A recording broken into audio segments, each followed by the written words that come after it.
31 gradi di massima a Padova a mezzogiorno, ma questo termometro cittadino segna un più realistico 33.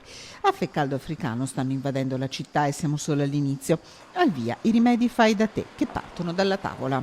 Una buona alimentazione con molti carboidrati, mangiare limitato, non abbuffarsi la sera, possibilmente una minestrina la sera oppure un tosto la sera, molta frutta. Frutta iosa e cibi freschi sulla tavola dei padovani. I due articoli che tirano di più sarebbe il melone e l'anguria e va tanto anche ancora le ciliegie, pesche, la roba di settante, ecco. Tutta roba di setante. Tutta roba di settante e verdura un po' meno perché c'è lavoro. Eh sì, poca verdura perché bisogna prepararla, ci confessa il fruttivendolo, e anche la frutta. Anguria è sempre quella che va via di più, però adesso la vogliono a gran parte preparata.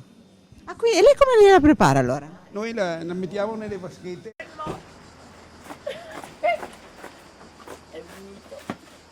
Decisamente invitante questo cocomero rosso in una giornata assolata, tutti fuori fino a mezzogiorno, poi le strade dei quartieri si trasformano in deserti.